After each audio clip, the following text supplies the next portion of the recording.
sangre también al microscopio. Y normalmente la misma gota la foto por 6 muestras y y hasta que sale la tercera ya es chiquitita y ya está casi coagulada porque es apenas una gotita. Y en estos pacientes sale la gota grande y nunca coagula. Y te digo yo, ¿qué está tomando aspirina? ¿Qué función tiene la aspirina?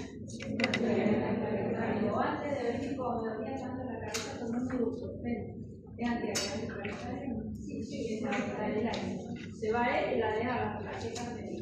¿Por qué la aspirineta es antiagregante plaquetario de más largo plazo? Porque a la ciclooxigenasa de la plaqueta irreversiblemente. Y la plaqueta vive cuánto tiempo? 10 más o menos 2. Por eso, si le van a sacar una muela al paciente y están agregados, ¿cuál es la recomendación? ¿Cuál es la recomendación? Retirar por lo menos 5 días antes. Y si me dice que no toma aspirina ni cocaína, ¿qué puedo pensar? ¿Ah? Opinen lo menos, pero no está mal. Pero ya a esta altura hubiera sabido. Siempre alguien se ha cortado el pelo y lo hubiera limpiado. Pero sí, a esto. ¿Qué más? La que convenia, señora. La que las baja. ¿Qué más? ¿Qué va a pesar? Vamos a tener que hacer la clase diferente ahora. ¿Ah? Ya, pero cosas más usuales. ¿Dónde se producen factores de la coagulación? En el hígado, ¿qué factores produce el hígado?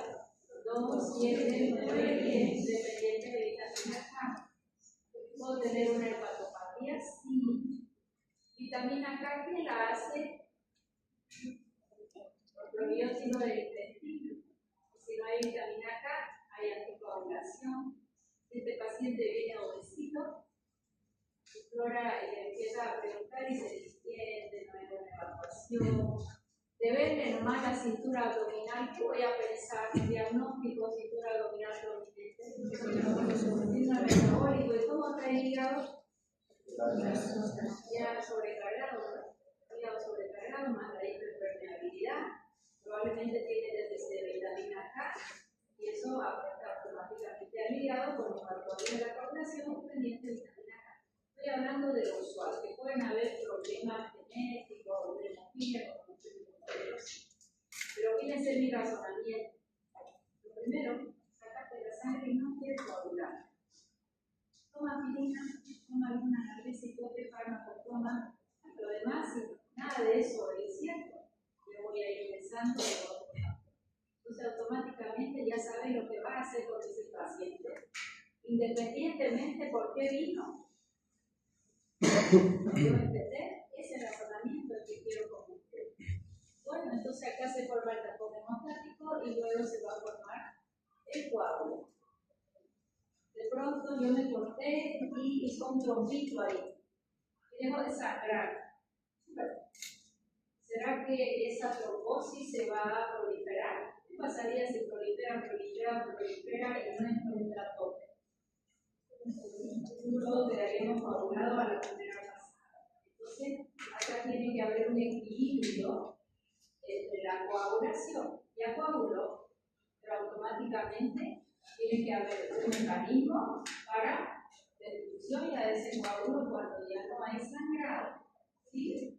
Entonces, cuando no hay ese equilibrio entre coagulación y anticoagulación, podemos tener una diatesia, una alteración trombótica o una alteración hemorrágica. Las dos graves. Una vez hubo el corte, el primero que interviene acá es el endotelio. Todas estas cosas para que son importantes, por eso vamos a hablar un poquito de ellas antes de tocar los fármacos. El endotelio tiene sustancia, una vasodilatadora como cual. ¿Y qué alimento me alimenta mi opción? ¿A qué me sirve la opción? Es un vasodilatador. saludable lo va a liberar cuando yo suba la escalera corriendo para no hacer hipertensión. Alimentos nutridos, por ejemplo, la remolacha es un donador de más ese endotelio que les he dicho siempre, tiene que ser saludable. Porque si no, el óxido nítrico forma peróxido nitrito y es un radical libre y va a aumentar la inflamación. O sea que yo preciso un endotelio saludable. Sintetiza vasodilatadores, también vasoconstrictores, anticoagulantes y también procoagulantes. ¿Por qué? Porque si hubo un corte, tengo que coagular. Pero no puedo yo seguir coagulando, yo tengo que anticoagular esto que se ha coagulado. Y a la hora de sustancias fibrinolíticas, no, al del corte todos terminaríamos con un bloque. Diátesis trombótica y hemorragia. La hemostasia va a ser nuestro mecanismo de defensa, sí, pero después de ella se le tiene que activar la acción fibrinolítica para destruir el coágulo. Esto tiene que estar extremadamente claro. Se forma el tapón de coagulación y ¿qué tengo? Un componente del vaso. ¿Qué es lo que va a hacer el vaso? Primero vasoconstrictor. Después las plaquetitas van a venir a agregarse, pero ellas se agregan, se tienen que activar y recién van a hacer su función. Y finalmente, a nivel sanguíneo ya, la segunda parte es toda la cascada de la coagulación, vía extrínseca o intrínseca, recién ella va a empezar a activar. Vamos a empezar con la plaqueta. ¿Qué fármaco nosotros vamos a mirar? Vamos a empezar con antiagregante plaquetario. O sea que, ¿en qué paciente yo usaría un antiagregante plaquetario?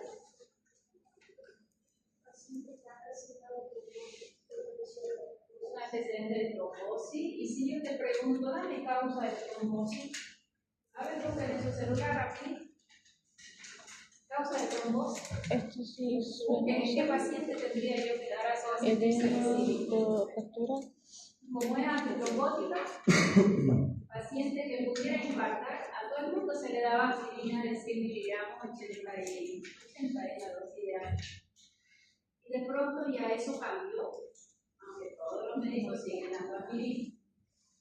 El que ya hizo un evento trombótico, hizo un infarto, si le dan aspirina, todos los días aspirina, evita el segundo evento, previene el segundo evento. Pero si nunca hubo, ya no se usa. ¿Ok? Eso ha ido cambiando. O sea que ya no le ponemos de rutina a nuestros pacientes, así va a ser siempre, sino para prevenir el segundo evento. Pero ahí su compañera dijo que para evitar efectos trombóticos, le pedí causa de trombosis. A ver, embarazo, estudiando, para, vamos a ver, uno por uno. Embarazo. Uno, el embarazo es fisiológico. ¿A qué embarazada le harían ácido acetilsalicílico? ¿Qué se le ocurre? ¿Embarazada? No, porque para el hielo de preeclampsia controla presión arterial. A ver, sigamos pensando. Hoy quiero hacerlo razonar porque me quedó sabor a mal gusto el examen. Yo creo que sea bueno con ustedes. Vamos a razonar mucho. Sigamos pensando. Quiero que piensen en todos los efectos de aspirina en un embarazo. ¿Qué mecanismo de acción tiene la aspirina? La ciclooxigenasa. Entonces, ¿qué no va a haber? Prostaglandina, prostaciclina y tromboxano. ¿Qué hacen las prostaglandinas? Aumenta la frecuencia de contracciones uterinas. Entonces, ¿a qué embarazada le voy a dar? A las que tienen tipo de cuando tenga una amenaza de parto prematuro, cuando ya está muy cercana a una. ¿O qué más le voy a dar? Porque la aspirina sola va a ser insuficiente.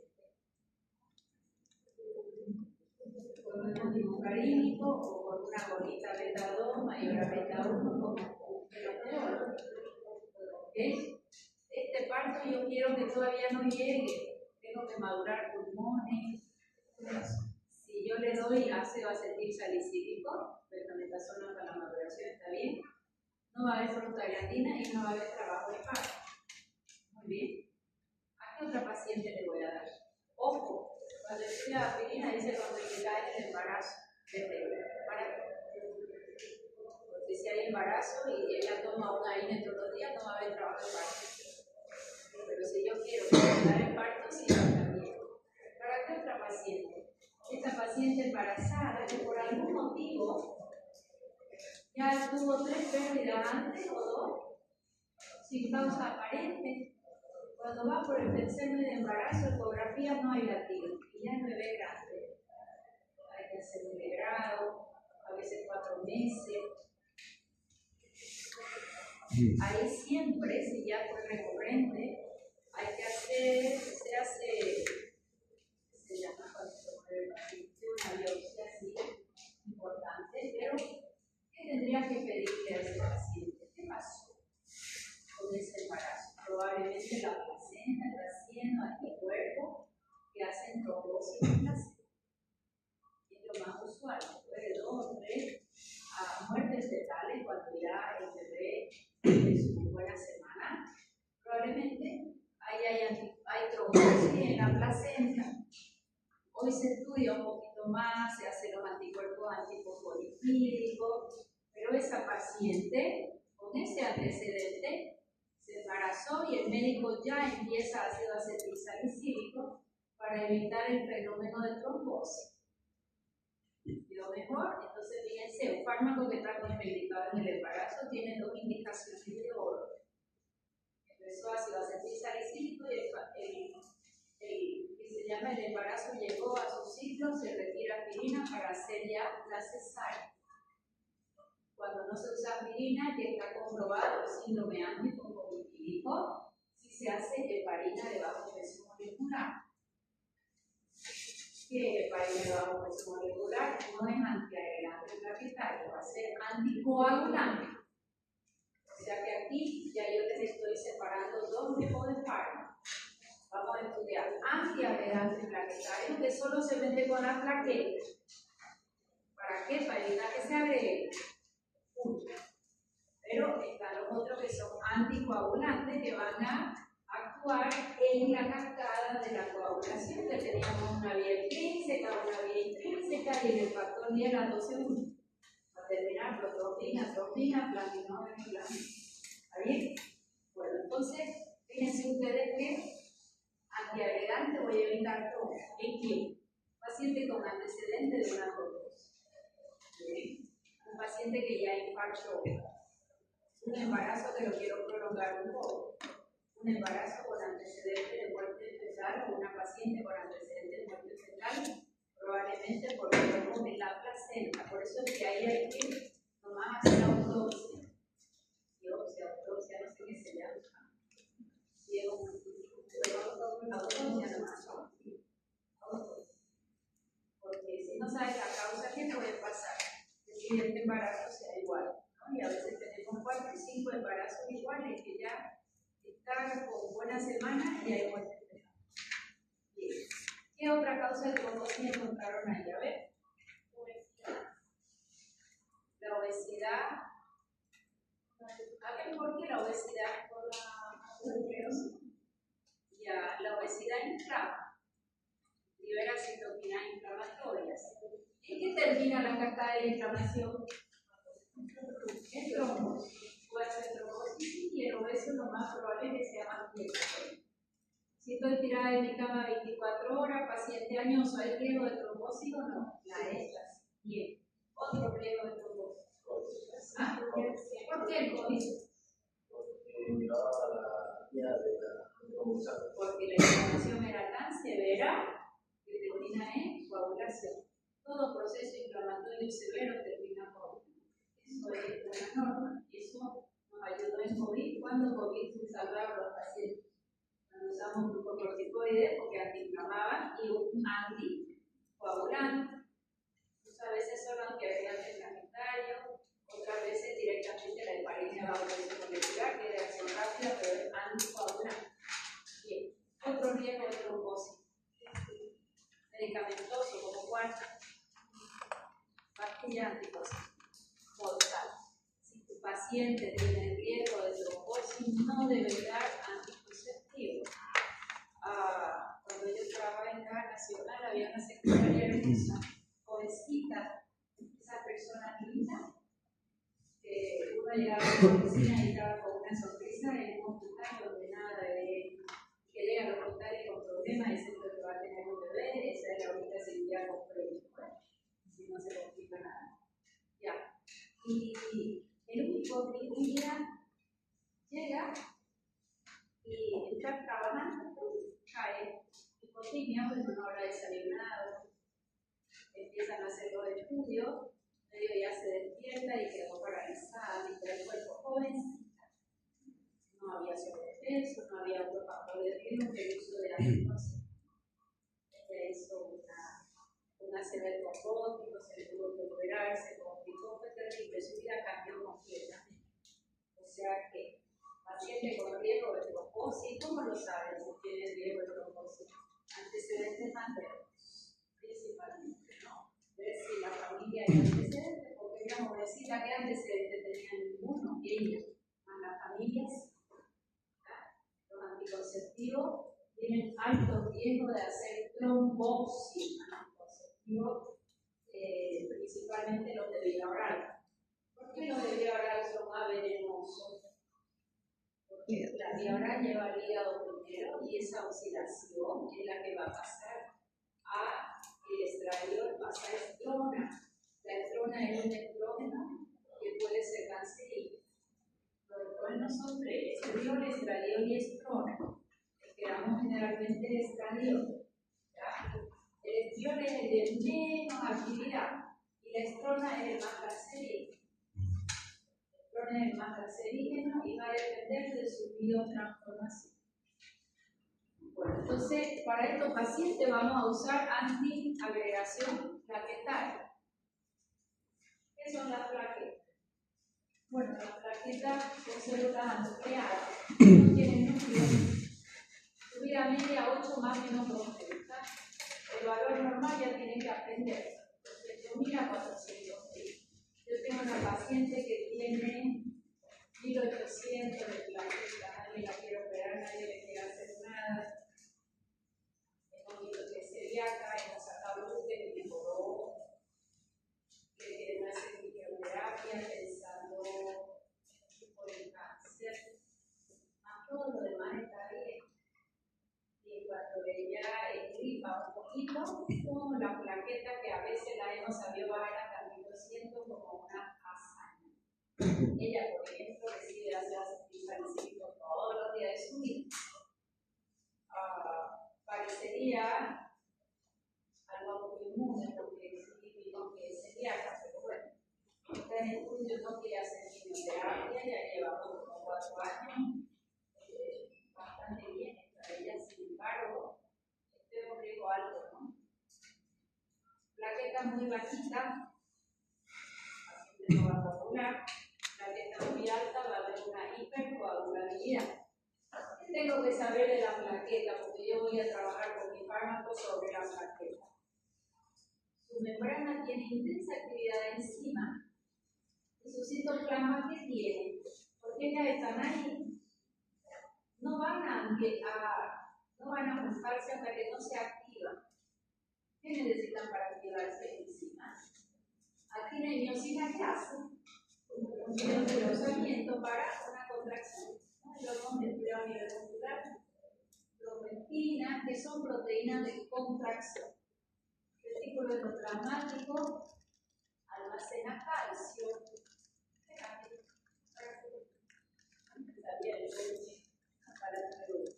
Almacenan calcio. ¿Para qué el calcio? Si yo acá tengo auxina y miosina, entonces el calcio va a favorecer la contracción. La mitocondria de King, heredamos la mitocondria de la madre. ¿Por qué de la madre? Porque sí. Porque todas las mitocondrias de hombres y mujeres son de mamá. ¿Por qué? Porque la mitocondria de los matrices es una cuando retorna la señora, cuando hay la fecundación, el óvulo trae todas sus mitocondrias. El espermatozoide, la cola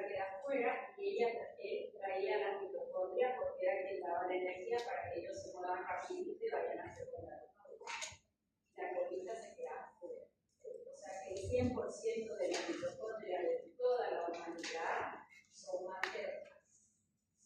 ¿Vale? ¿Cómo se llama?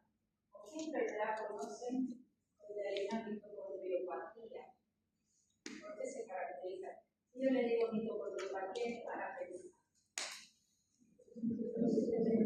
Mitocondriopatía, ¿qué hace la mitocondria? Energía. ¿En qué voy a pensar en este paciente? ¿Cómo está mi paciente? Bajo energía. Si no hay oxigenación y no hay energía, ¿qué viene en el paciente? Falta de oxigenación y isquemia. ¿Y la isquemia qué produce? Dolor. Me duele aquí, hago ejercicio, me duele, camino, me duele, estoy hablando de patologías como fibro y utilización de una mitocondriopatía. El COVID inflamaba la mitocondria de forma tal que el paciente se movía un poquito y no había aerobiosis, porque la mitocondria es ciclo aeróbico, y se movía un poquito y era como estar alzando pesas, llegaba hasta el baño y se machucaba, no alcanzaba a llegar. Hablo de un COVID severo. ¿Por qué? Porque mi mitocondria estaba inflamada. Sistemas enzimáticos sintetizan prostaglandinas. Importante. Las plaquetas sintetizan prostaglandinas para que tenga el ácido acetilsalicílico y le bloquee la prostaglandina. Esto es importante, subrayado por favor. Si yo le digo, ¿y por qué actúan las plaquetas? Porque tienen mucha enzima, porque tienen proteínas como actina, miosina, almacenan calcio, tienen su propio ATP, tienen su propia mitocondria, sintetiza prostaglandina y finalmente estabiliza cuando ellas se juntan por redes de fibrina y factores de crecimiento. ¿Qué es el PRP? Le sacan sangre, la centrifugan, te lo colocan en el suelo, te lo colocan en infiltración. ¿No han escuchado hablar del PRP antiguo? Es de una idea, nació en la molecular, pero ahorita ya no me acuerdo, ya es una cuestión de cualquiera fantástica. ¿Qué es el PRP? La más rico en plaquetas, ¿y qué?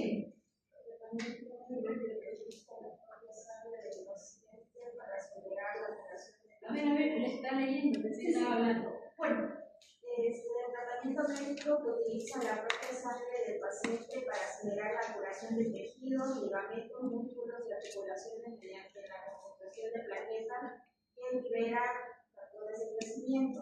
Este proceso implica extraer sangre, centrifugarla para concentrar las plaquetas y luego inyectar esa solución en el tejido dañado para estimular la regeneración celular. muy bien, thank you. Dejamos al paciente, lo llevamos a la centrífuga hasta las revoluciones por tanto tiempo. Y ahí tiene abajo rojo, un sobrenadante arriba y más blanco al final. Bueno, el del medio es la plaqueta. Despacito con la aguja para extraerlo más que fuera. Estos son factores de crecimiento plaquetario. Y si son factores de crecimiento y lo inyecta en un lugar, va a recuperar el tejido. Porque son factores de crecimiento, son regeneradores. Sigamos pensando. Y si el paciente tiene un cáncer y le ha puesto un plasma rico en plaquetas, ¿qué va a pasar? Va a aumentar la angiogénesis y el crecimiento tumoral. ¿Qué es angiogénesis? Donde hay un tumor, se crean nuevos vasos, porque él está demandando mucha nutriente. Angiogénesis se llama. Contraindicado el PRP, porque él va a aumentar factores de crecimiento. ¿Ya? Mejora factores de crecimiento, mejora la oxigenación, claro, pero esas células no reciben. Es el único caso en el que está contraindicado. ¿Qué hacen para la piel? Por ahí te van pinchando los botox y ves que la piel mejoró. Tenía se llama una tendinitis. En artrosis no hace nada porque la artrosis si ya no hay cartílago ya nada. Si hay un poco de cartílago sí, pero si ya no hay nada eso va a ¿no?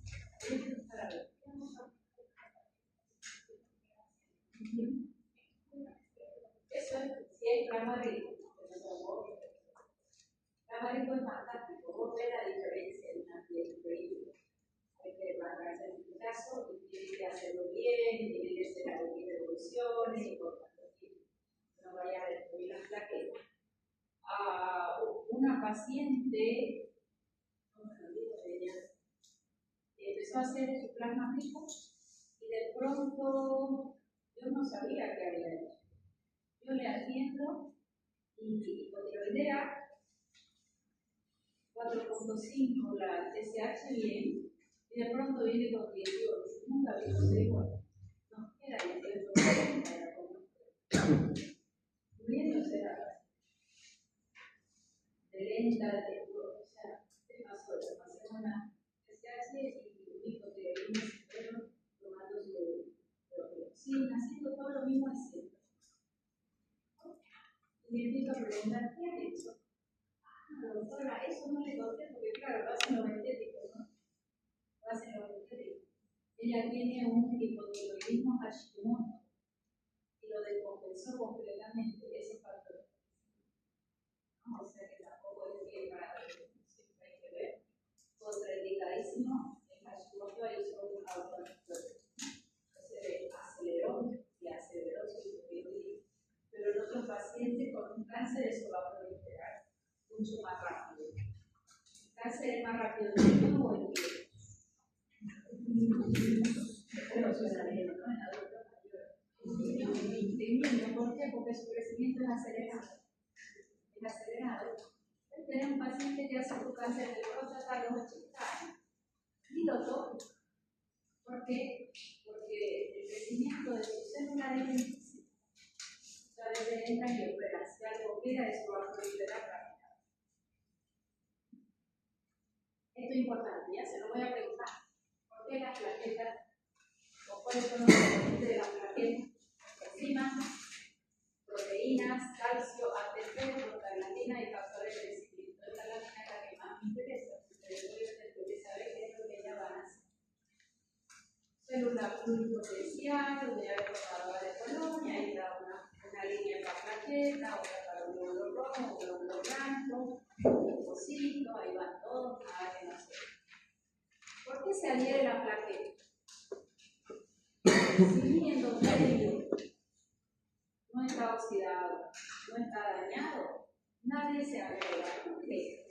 Porque la plaqueta en este momento va a darse cuenta que el endotelio está fantásticamente bueno. ¿Por qué pasa la plaqueta y no se agrega? Ella tiene prostaglandina, tiene actina, tiene mioxina, tiene mitocondria, tiene ATP, tiene la capacidad de hacerlo. ¿Por qué no se me agrega? La eléctrica ahí está. Si mi endotelio está saludable, ¿cómo es su carga eléctrica? Negativa, es lo normal. Si está oxidado, si está dañado, pierde su carga. Generalmente se vuelve positiva. Carga positiva con carga negativa, ahí van ellos a encontrar.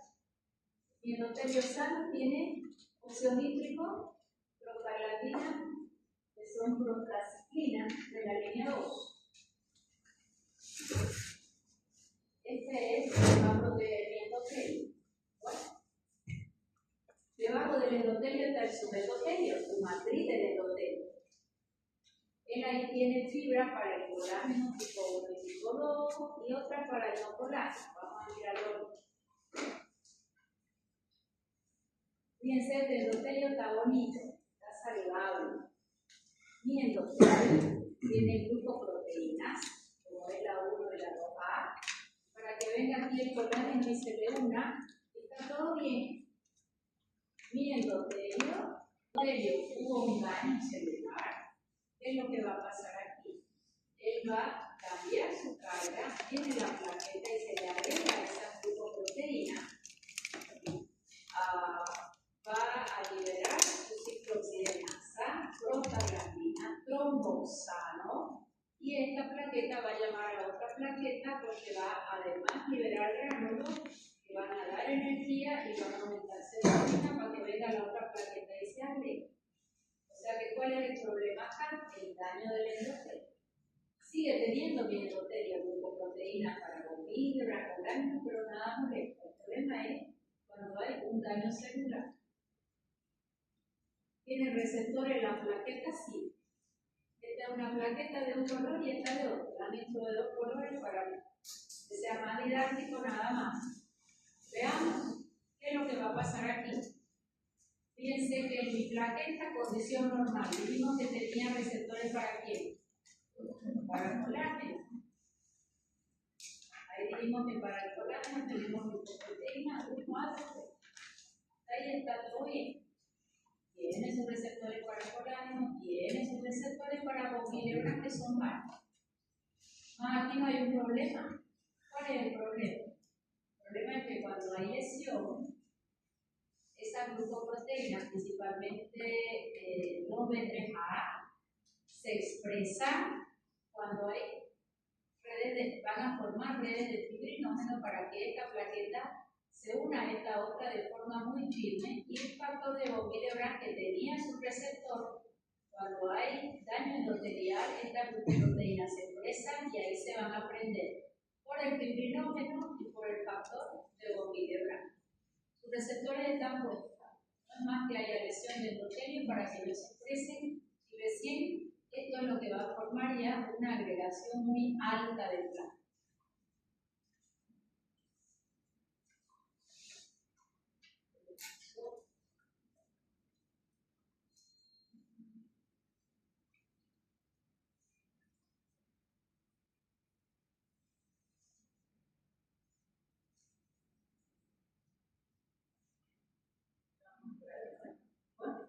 Entonces tenemos estos receptores, el von Willebrand, receptores de proteína, y más esta glucoproteína necesita que la plaqueta se active y recién ellos se van a expresar. Es como que están guardadas esa glucoproteína. Cuando ella se activa, recién salen a la superficie. ¿A quién van a tomar? A trombina y a von Willebrand.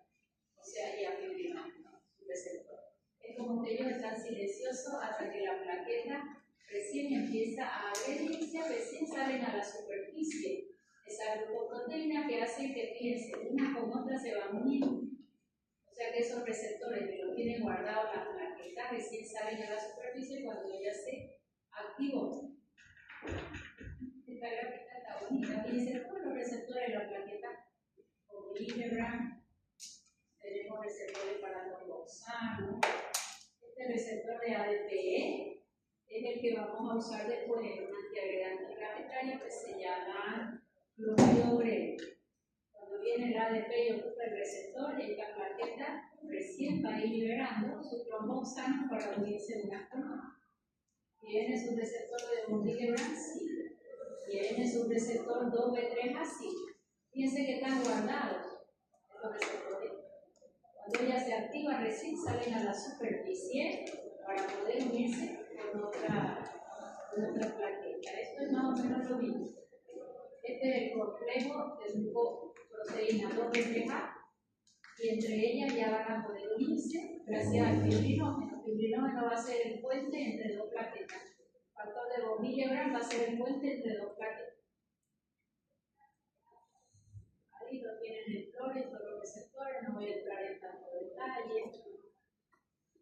¿Qué tiene que pasar para que se agregue? Esas glucoproteínas se tienen que activar, y ahí va a permitir que el fibrinógeno una plaqueta con la otra, y finalmente terminamos agregando las plaquetas. Estos receptores existen, sí, pero están metidos dentro de la plaqueta.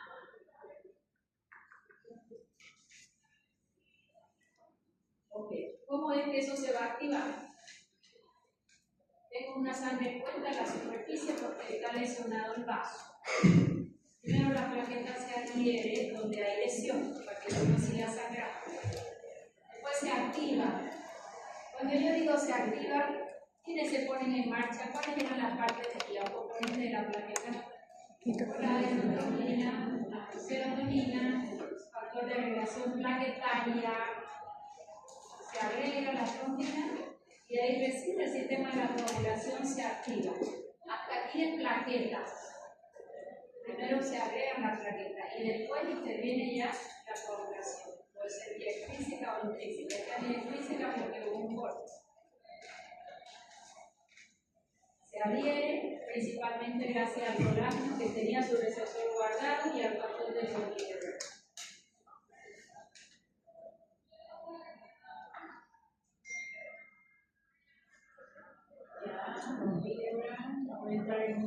Fíjense esta gráfica de Pulmón. Roxano, aletecolaino, todos componentes de la plaqueta. Se activó, activa fosfolipasa C. Antes habíamos hablado del pasado. Fosfolipasa C va liberando calcio, activa proteína para terminar haciendo que la glucoproteína 2B3A quede hacia la superficie. Todos estos activadores, ¿en qué van a terminar? En expresar la glucoproteína hacia la superficie. ¿Y quién llega aquí? De la 2B3A. Es densa esta carta, pero de modo, si no, ¿cómo después yo les voy a explicar que el fármaco va a ir a inhibir a la expresión 2B3A? Tienen que saber. A ver qué tenían ustedes acá. Ya, fibrina, 2B3A, fibrina. Entonces, todo lo que se activó acá, plaqueta, pone en marcha mecanismos bioquímicos que no voy a entrar en detalle. ¿Para qué? Para que se exprese el 2B3A. Bien, entonces se han activado parte de crecimiento y la fosfolipasa C para activar el 2B3A. ¿Cómo se formó el tapón de la plaqueta? La plaqueta entró en contacto con la superficie dañada, se hinchó, saca su pseudópodo, libera sus gránulos contráctiles, se vuelve pegajoso gracias a colágeno y bombilio y va a activar la plaqueta.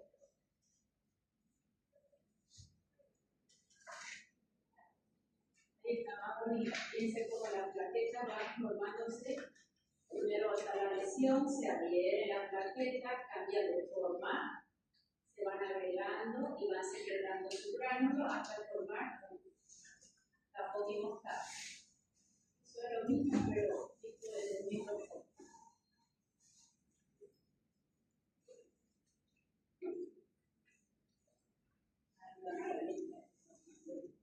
Ahí se adhiere la plaqueta. Después se activa, finalmente se agrega y forma el tronco. Esa es la lámina más importante. Ya saben que activación, ya saben sus receptores, ya saben que primero la adhesión, gracias a quien bobina, brandolina, colágeno, filomentina, por el cambio de cargas. Ya no son cargas negativas. La trombosis tenemos el trombo blanco, tenemos el trombo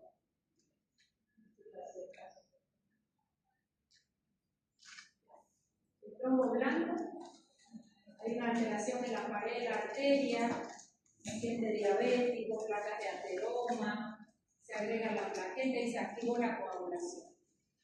Acuérdense que cuando vimos diabetes e hipertensión, la presión arterial hasta 139/89 en un paciente no diabético es normal, pero en el diabético dijimos hasta 130/80. ¿Por qué? Porque su endotelio está inflamado. ¿Quién inflama el endotelio del paciente diabético? Los EI, productos avanzados en la glicemia. La glicemia va a producir trombosis. Trombosis venosa, que es el trombo llamado tropo. Este será más por éxtasis, hipercoagulabilidad, anticonceptivo, ese con riesgo de trombosis. Tratamiento de la trombosis muchas veces es quirúrgico y otras veces se puede usar fibrinolítico. ¿Qué dice la palabra fibrinolítico?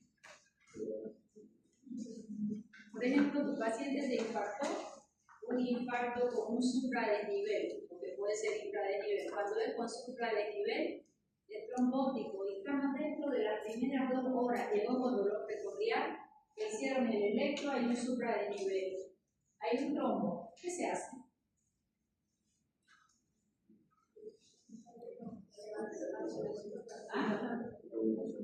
Anticoagulación, porque si el trombo ya está ahí como anticoagulación.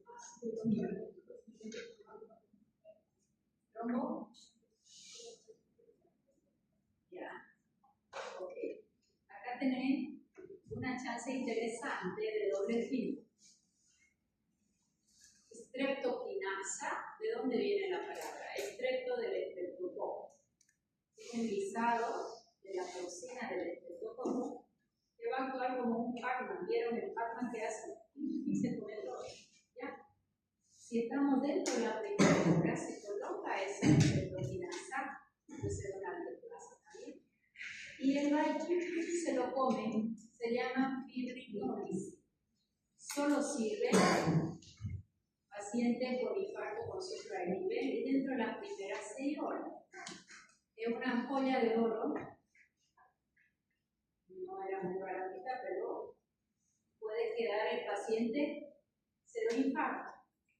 Si está dentro de las primeras horas, esas células que le faltó oxígeno se regeneran rápido y evitaste una cirugía. Pero si ya el tiempo pasó y ya ahí no hay vascularización, hay que hacer probablemente o un stent o un bypass. Cirugía abierta, como dice el paciente, a corazón abierto, me operaron y me abrieron la costilla, es decir. Pero si está dentro de las primeras horas, tenía la chance de la estreptocinasa. Eso es un fibrinolitis. Eso se llama fibrinosis. ¿Está bien? ¿Qué riesgo tengo con esa estreptocinasa? La colocaste y se van haciendo los electros y lo vas comparando cómo el supradesnivel va mejorando hasta que se queda muy bien. A veces los pacientes hacen sangrado masivo y se mueren. No tenés cómo controlar. ¿Sí? Es un riesgo, pero dan el envío.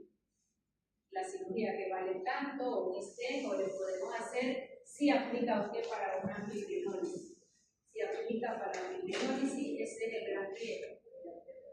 Eso es fibrinolisis. ¿Bien? Entonces, puede ser quirúrgico el trombo o puede ser un fibrinolítico tipo estreptocinasa, aldoplaza o ureaplaza. Sin embargo, este paciente ya hizo antes un trombo. Cuando hay antecedente de trombo, ahí es que vamos a usar un antiagregante plaquetario. Hoy en día, cuando ha habido antecedente, infartó nuestro paciente, le hicieron su fibrinolítico y lo que escucha ahí en la terapia o en la unidad coronaria, el paciente se operó solo, porque vino el fármaco y se comió el trombo, lo hizo. Entonces dice se operó solo, no se operó solo, fue de estreptocinasa, pero se resolvió, eso quiere decir. Si ya este paciente te hizo un trombo, ¿qué va a hacer más adelante cuando ya pase el efecto de estreptocinasa? Porque queda anticoaguladito y puede sangrar. A ese paciente está bien indicado el ácido acetilsalicílico. Ahí le hacen un antiagregante plaquetario. Esa es una buena indicación. Antes decíamos paciente añoso, hipertenso, le da su antihipertensivo, no se mueve mucho, le ponen aspirina. Hoy eso ya no es como antiguo. Vamos a entrar a los antiagregantes plaquetarios, recién vamos a entrar a fármacos. Bueno, ¿qué antiagregante voy a hacer? Estoy cansada, ya la he puesto viejita la flor.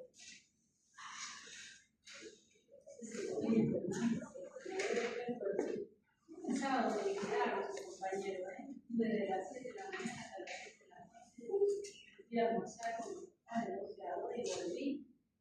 Pero me dio tanto sacrificio para que dije yo cuando vi eso del sacrificio, pero bueno, por lo menos no me van a tomar el pelo y copiarse y yo poner una nota que no sabe nada.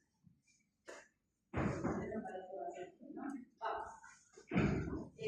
Antiagregante plaquetario. Vamos a ir por el que conocemos. Empecemos por el 2. ¿Qué mecanismo de acción tiene ese antiagregante plaquetario? Ciclopienasa. ¿Y quién de aquí lo hace de forma irreversible? De ahí me voy a quedar solo con aspirina. ¿Quién tiene el antiagregante universal? Aspirina. No le gana a nadie. ¿Pero saben cuál es el problema? Que es barato, que no vale nada. El paciente que recibe su antiagregante probablemente lo va a recibir hasta su último día de vida. Lo van a poner en el trabajo para que no vengan a dormir a comérselo tan rápido. ¿Está bien? Ya. Y de pronto aparece uno más nuevo, que hasta su nombre es clopidogrel. Su nombre es cuando recién salió, yo trabajaba en la terapia intensiva nacional de la 58 bolivianos, y esa época ya son 12 años. Contra la aspirina que no valía nada, porque yo soy un médico moderno, ¿qué le doy a mi paciente? Clopidogrel. Clopidogrel no es superior a aspirina. ¿Ok? ¿Otro mecanismo de acción? Sí. ¿A quién le damos clopidogrel? Al que a la aspirina le hace sangrado y gastritis, al que era alérgico a aspirina. ¿Sí? Principalmente revisar la S de estos pacientes añosos que todos reciben toda la vida. ¿Qué color son las veces si hicieron una úlcera sangrante? Negra o arbitral. Porque de tomarlo todos los días no me sirve un día sí y un día no. Porque cada día el cuerpo hace plaqueta. Y la que nace tiene que antiagregarse hasta que se muere queda antiagregada, pero cada día hacemos plaquetas nuevas. Es por eso que se lo da todos los días y no cada día. ¿Ya? Este es el primero, el más antiguo y es de oro. Nadie le ganó. Hasta el día de hoy ninguno le ganó. Pero claro, es económico, entonces la industria no va a ganar mucho dinero. Después de este vamos a ver anticuerpo monoclonal de último. ¿Cómo serán de baratito los anticuerpos monoclonales? Thank you. Ya. Lo vamos a mencionar. Antagonista del receptor de ADP. Lo vamos a estudiar. Clopidogrel. Interesantísimo el clopidogrel. Encima del caro, él es inactivo. Tiene que sufrir biotransformación por el CYP3A4 y recién se activa. Y adivinen quién inhibe al 3A4. Omeprazol. Esos pacientes que se infartaron, añosos, antiagregados, con antihipertensivos, con antidiabéticos, ¿le pusieron omeprazol o no? Y por último, ya no tienen ni acidez gástrica. Entonces, que no se activa. Clopidogrel fue el primero. Pero vieron que el profármaco aparece Prasugrel, mucho más caro, Candrelor, clopidina, todo el mismo grupo. Nos vamos a concentrar en clopidogrel. Vamos a ver qué pasa si yo antagonizo el receptor de ADP. El receptor de ADP, cuando se libera, recién van a quedar hacia la superficie la glucoproteína 2A3B. Si ellas salen a la superficie, ¿qué va a haber? Agregación de plaquetas. ¿Y este qué hace? Evita que esa glucoproteína salga hacia el exterior. Eso es lo que hace. Si no está hacia el exterior, aunque estén las plaquetas y sean muchas, no se agrega. Ese es su efecto antiagregante plaquetario, muy diferente al de aspirina. Inhibidores de fosfodiesterasa. ¿Quién es inhibidor de fosfodiesterasa? La santina. Todos me decían, inhibe la fosfodiesterasa, entonces no hay ingreso de calcio y magnesio. Para empezar, el calcio y el magnesio son antagónicos. Todos me dijeron eso en el examen. El calcio y el magnesio son antagónicos. ¿Cómo va a ser el calcio y el magnesio? Si yo la inhibo, disminuye el ingreso de calcio, ingresa magnesio y eso hace la broncodilatación. Es cuestión de los. Eso da mal el inhibe fosfodiesterasa. Y Piridamol no tuvo mucho cumpleaños porque no fue espectacular antiagregante, pero sí existe y fue más antiguo. Clopidogrel y al medio de la aspirina y clopidogrel. Esto es análogo de prostacyclina, carísimo, fantástico. Lo usamos en ampolla, más que todo cuando están haciendo una cirugía cardíaca. Hay probabilidad de hacer trombo y la van a usar de momento, no para el largo plazo. Buen antiagregante plaquetario de acción rápido y no es anticoagulante, es antiagregante plaquetario. Cuando están operando y hay manipulación, ¿hay inflamación o no? ¿Y la inflamación en qué termina? En ocasiones a veces operan al paciente y echan los coágulos o no, los trombos. Operaron cirugía de cadera, salió bien el abuelo de la cadera, pero acabó con una trombosis pulmonar, ¿sí o no? Entonces cuando lo han operado, ¿cuál es la terapia siguiente? El ataque clínico hasta que empiece a caminar, que lo levanten. Anticoagulación, no antiagregación, anticoagulación. De pareja de bajo peso, después probablemente antiagregación. Los bloqueadores, estos son espectaculares, imagínense, van a bloquear al 2B3A, 2H, aquí en una. Si yo lo bloqueo directo al receptor, olvídense. También en ampolla, también para casos de emergencia, cuando están operando el paciente, Son fármacos muy caros que vienen en una ampolla, lo vamos a revisar. Pero fíjense los mecanismos de acción. Este es el de oro, después están los antagonistas, del receptor ADP, el inhibidores fosfodiesterasa, árbol de prostaciclina y los bloqueadores de la glicoproteína. Estos son en ampollas y bastante caros. El vía oral 1, vía oral 2, vía oral 3.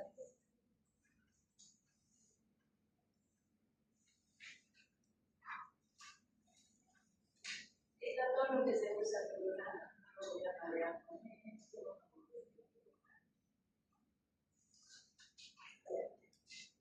¿Para qué voy a usar antiagregantes plaquetarios? Antiagregantes plaquetarios. Prevención de isquemias trombóticas. Cuando ustedes escuchan hizo una ACV el paciente, ¿cuál es la siguiente pregunta que deben hacer de este paciente? ¿Isquémico o hemorrágico? El hemorrágico es por una ruptura, ha podido ser hasta una aneurisma o una hipertensión, un esfuerzo masivo, el mitotelio muy debilitado o formación de un trombo. La conducta es exactamente opuesta. Si es trombótico, ¿qué tengo que hacer? Si es trombótico, fibrinolítico, que hace chances y está dentro de la primera hora. ¿Qué es fibrinolítico de intención?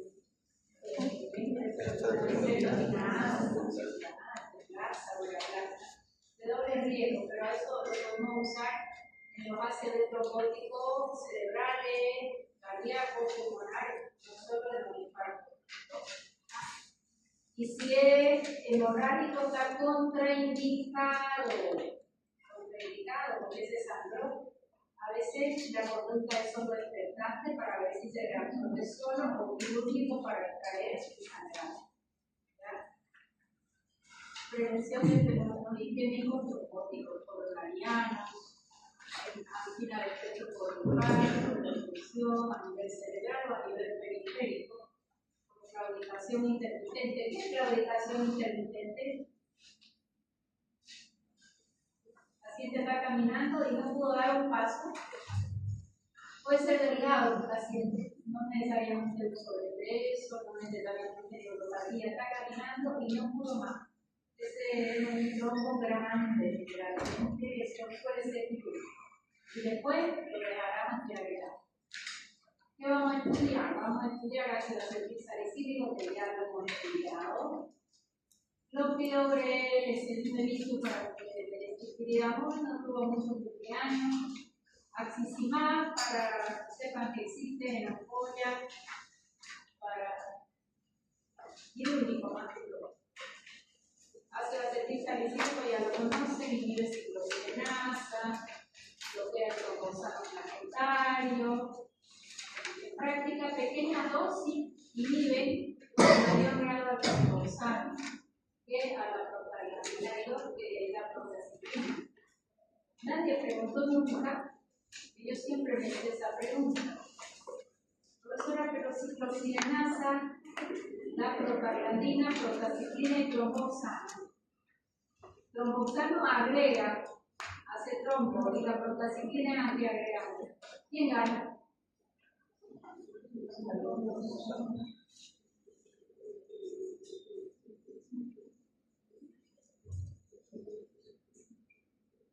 Nunca se han preguntado, es somos vueltos y están en la misma cartera. Y la ciclosinasa va a dar mayor es el tromboxano y muy poquita la prostaciclina, como para que yo no me forme de trombo completamente. Pero si la inflamación es severa, se acabaron los factores trombóticos y queda el paciente con cuadro que se llama de hemorragia. Por ejemplo, pensemos, un paciente con una sepsis por una toxina del estreptococo o de TAP. ¿Qué va a pasar? Forman trombo y tienden a ser antitrombóticos. Pero cuando se acaban todos los factores de la coagulación, sin dar ningún fármaco, el paciente va a ser sangrado. Por eso es que es controversial dar un glucocorticoide, porque el glucocorticoide va a ser antiagregante plaquetario, pero cuando se consume se llama ya una coagulopatía de consumo. Él va a terminar con sangrado, pero él empezó haciendo trombo. ¿Se entendió? O sea que tiene que haber un equilibrio ahí entre el tromboxano y la prostacyclina. ¿Para qué un poquito de prostacyclina? Para que yo no forme un trombo y el trombo siga y quede yo con todo un trombo. Por eso la prostacyclina. Cuando ya tromboxano agotó todos los factores para hacer trombo, prostacyclina hace de la suya y ese paciente termina con un sangrado bien. Así termina un shock séptico que empezó con trombosis y termina con anticoagulación. Las plaquetas no tienen capacidad de sintetizar la ciclooxigenasa. La célula del endotelio sí va a formar una nueva, pero la plaqueta no.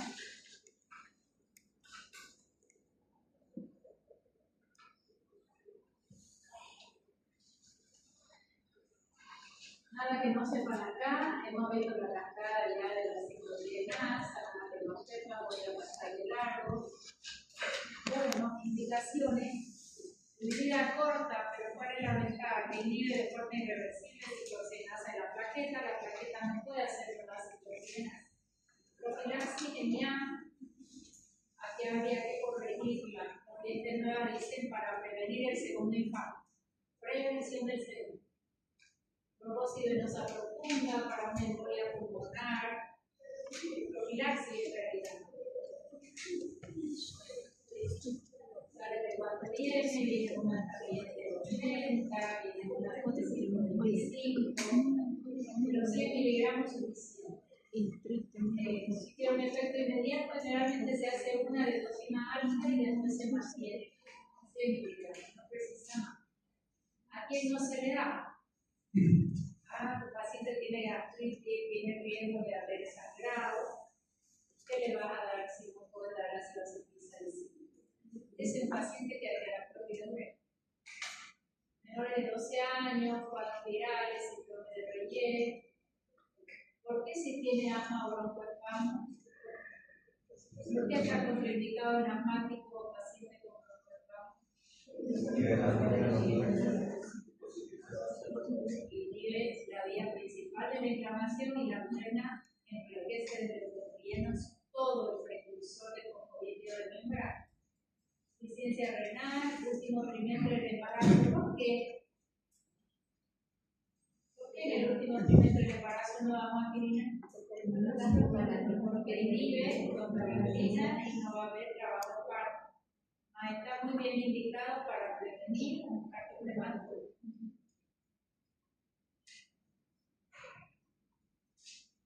Farmacocinética que teníamos que saber. Nada. Se mi vida es corta, sí, me tomo para mi dolor de cabeza aspirina y me dura 4 a 6 horas, pero la plaqueta hasta que ya se murió. 10 días se mantiene, en realidad en la vida de la plaqueta nada que no se mueva. Efecto adverso, esto es interesante, resistencia al ácido acético salicílico, pacientes que no tienen el efecto terapéutico, no prolonga el tiempo de hemorragia en la prueba, pero esto es muy raro. Ahí se parece interesante. Capaz de que no hay una cosa, no lo sabemos. Bueno, efecto adverso ya lo saben todo, respiratorio y una idea.